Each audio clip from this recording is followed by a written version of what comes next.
इब्रानियों 12 अध्याय वचन 14 आयत, सबसे मेल मिलाप रखने, सबसे मेल मिलाप रखो, ऐसा लिखा। और फिर क्या लिखता है? उस पवित्रता के खोजी हो जिसके बिना कोई प्रभु को कदापि नहीं देखेगा। हेलो, क्या आप सुन रहे हैं? उस पवित्रताई के खोजी बनो जिसके बिना परमेश्वर को आप कदापि नहीं देख सकते। आशीष पाना तो दूर है, चंगाई पाना तो बहुत दूर है, आप उसे देख भी नहीं पाओगे। किसके बिना?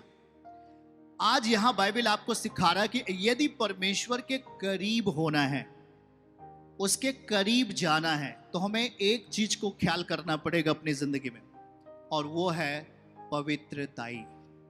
बहन है तो बहन की तरह उसे देखना, ऐसा इच्छा रखना है। भाई है तो उसे भाई की तरह देखना, ऐसा इच्छा रखना है। प्रभु कहता है कदापि तुम मुझे नहीं देख पाओगे जब तक तुम्हारे अंदर पवित्रताई नहीं आएगी। और पवित्रताई एक ऐसा हथियार है कि शैतान, आप सोते रहोगे, आपसे शैतान हार जाएगा।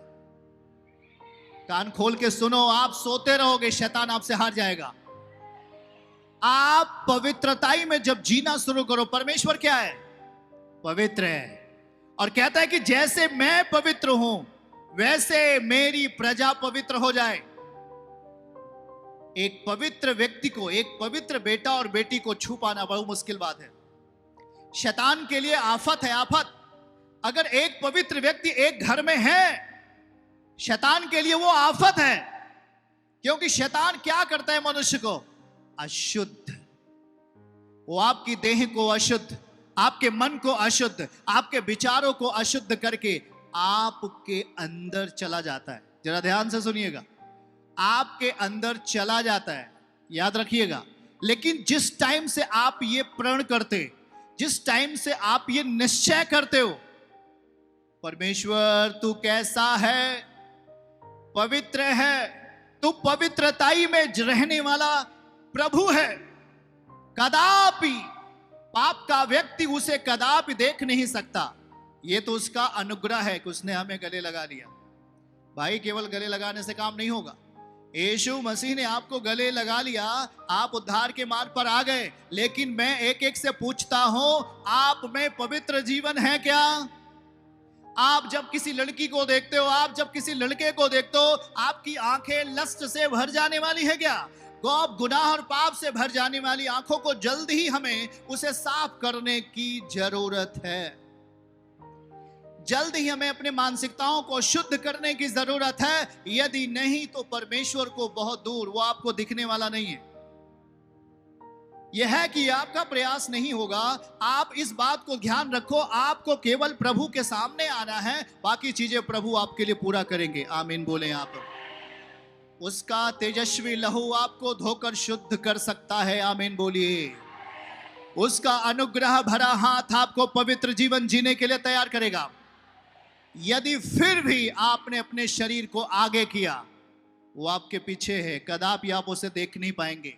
इसलिए प्रभु पहले बात आपको बता रहा है कि कदापि, फिर से पढ़िएगा, लिखा है सबसे मेल मिलाप रखना है। और फिर लिखना है कि उस पवित्रता के खोजी हो, उस पवित्रताई के खोजी बनो, खोजी जिसके बगैर यहोवा को देखना मुश्किल है। अगर हमारे जिंदगी में पवित्रताई नहीं है तो आप एक जैसा कहते नहीं, कबाड़, अरे कबाड़ ऐसे फेंक दो भैया घर के पीछे, ऐसे ही शैतान आपको फेंक देता है। आप बोलते हो जी मैं चर्च तो जा रही हूं, चर्च तो मैं जा रहा हूं, लेकिन आप करते क्या हो? आप तो शरीर को अपेक्षा से कहीं अधिक चाह में ला दिया और शरीर को अपनी मनोदशाओं में रख लिया। आपकी बातें, आत्मिक बातें आप में ही टूट गई। निर्माण कहां से होगा आपका? मैं आते ही बोला कि आप एक आत्मिक जीवन के लिए हो, और आत्मिक जीवन आपका आत्मिक स्तर का निर्माण करता है। और जब आप में आत्मिक स्तर ऊंचा उठेगा, आपका शरीर सुरक्षा में जाएगा। हेलो, आपका आत्मिक स्तर उठेगा और आपका देह सुरक्षा में चला जाएगा। किसमें? आपका जैसे जैसे आत्मिक स्तर आपका उठेगा, वैसे वैसे आपका आय देह सुरक्षा में दे दी जाएगी। याद रखना इस बात के लिए। बाइबल कहती है कि सिमसोन नाम का एक व्यक्ति था जिसने अपनी देह को एक पाप के लिए दे दिया। एक ऐसे स्त्री के वश में चला गया जहां उसको जाना नहीं चाहिए, पर वो नाजीर कहने वाला व्यक्ति था और वो चमत्कार करने वाला एक पौरुष, एक बल पाया हुआ व्यक्ति था।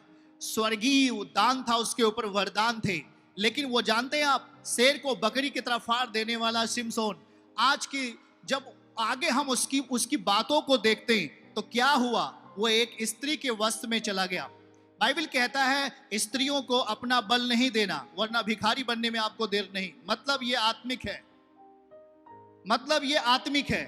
अगर आप पाप के हाथ अपने आप को बेच रहे हो तो याद रखना है आपका पौरुष, आत्मिक बल घटनेगा, खत्म होगा, कोई वैल्यू आपका नहीं होगा। शैतान जब आएगा तब आपको मारेगा, जब वो आपको देखेगा तब आपको कुचल डालेगा। लेकिन जिस समय आप अपने अंदर वैल्यूएशन रखोगे, मैं एक पवित्र जीवन जीने वाला भाई हूं, मैं एक पवित्र जीवन जीने वाली बहन हूं, याद रखना, जब इस श्रृंगार को लेकर आप जीवन में चलना शुरू करोगे, आप देखोगे बड़ी से बड़ी समस्याएं छोटी होते हुए। क्या आपको ये चीजें आपके हृदय में जा रही हैं? प्रभु कह रहा है कि उस खोजी बनना है, खोजी। और तो प्रभु के पास आने के बाद चंगाई चाहिए। प्रभु पहला चंगा होना है मुझे। ए भाई और बहन, मैं आपको आसान भाषा में बताऊं, चंगाई तो ऐसे ही आओगे, मिल जाएगा। कब आप चंगे हो गए पता ही नहीं चलेगा। बातों को समझ रहे हैं क्या है आप?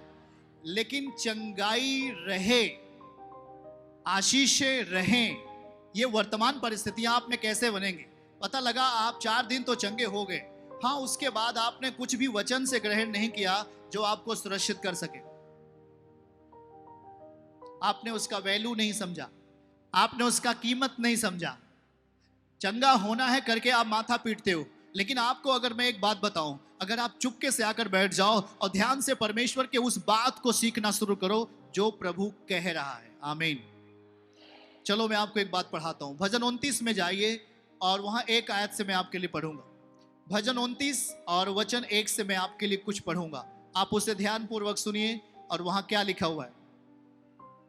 हे परमेश्वर के पुत्रों, यहोवा का, हाँ, यहोवा ही का गुणन अनुवाद करो, यहोवा की महिमा और सामर्थ्य को सराहो। वाव।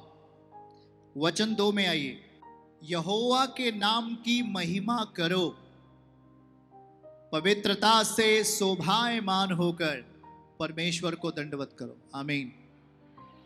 किससे शोभायमान होकर? है भाई, पहली बार चर्च आए हो और जी तो गंदे काम तो छूट नहीं रहे जी, कैसे होगा? यहाँ तो सीधा सीधा बोल रहे हैं पवित्र होना है।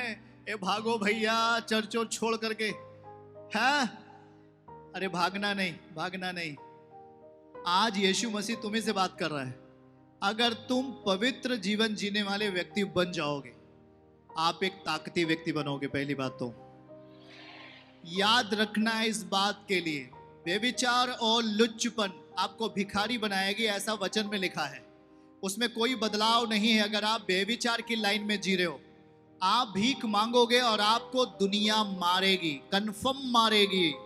लेकिन जिस दिन से प्रभु आपके बारे में बेहतर इच्छा रखता है और वो कह रहा है कि मेरी बेटी और मेरे बेटे पवित्रता से शोभायमान हो जा, श्रृंगार धारण कर ले और यीशु मसीह के सामने दंडवत कर, तेरे पाप क्षमा होंगे।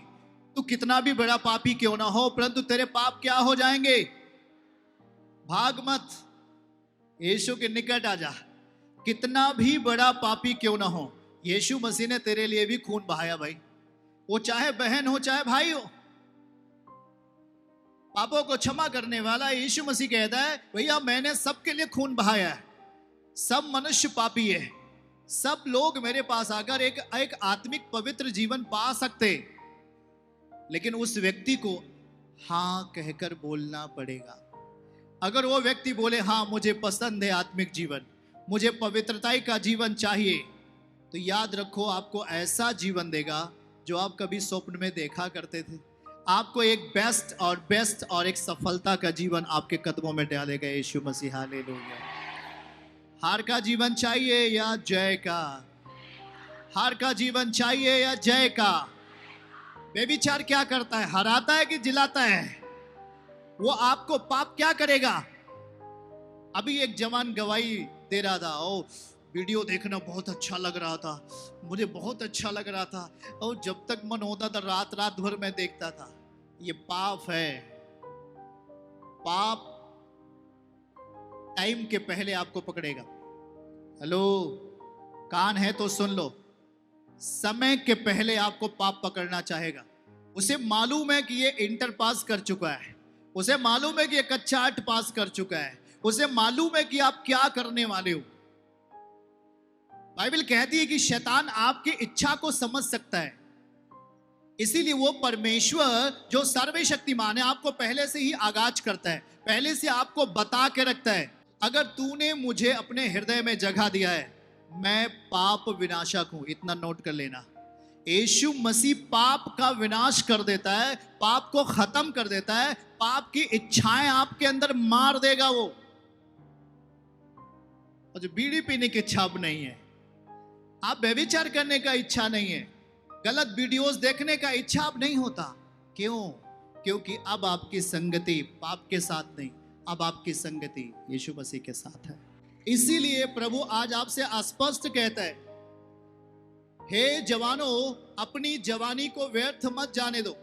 हाँ, ये सभोपदेशक कहता है कि अगर जवानी को अगर आपने ऐसे ही इस चर्बी को अगर आपने गलत तरीके से इस्तेमाल किया तो तेरे लिए मुंह में कंकड़ भरने जैसा होगा। अगर इस जवानी को आपने सही रीत से इस्तेमाल नहीं किया, अपनी पढ़ाई में इसे इस्तेमाल नहीं किया, सच्चे और अच्छे व्यवसाय में इसे इस्तेमाल नहीं किया, तो ये जवानी के टाइम में भी तेरे मुंह कंकड़ों से भर दिए जाएंगे। शैतान चूकता नहीं है। अगर आपने थोड़ी सी भी भूल करते, अगर आपने थोड़ी सी भी गलती किया, वो याद रखता है, वो एक बात पकड़ लेता है, आप फिसल गए। अगर आप फिसले तो आपको और नीचे कर देने वाला दुष्ट आत्मा आपके पीछे लग जाएगा।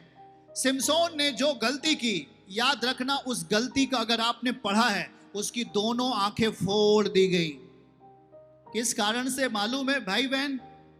उसने परमेश्वर के दान वरदान की वैल्यू नहीं किया। जो उसे परमेश्वर ने दिया था उसका वैल्यू, उसका महत्व उसने नहीं समझा। शेर को बकरी के समान फाड़ने वाला बल, बड़े से बड़े गेट को एक हाथ से उठाकर 10,000 व्यक्ति को अकेले मार देने वाला व्यक्ति एक औरत के हाथ बिक गया। और जब वो एक औरत के साथ वो रहने लगा, याद रखना, उसका बल घटता गया और वो एक दिन उस रहस्य को भी बता देता है जो नहीं बताना चाहिए। और वो रहस्य उसके बल का था।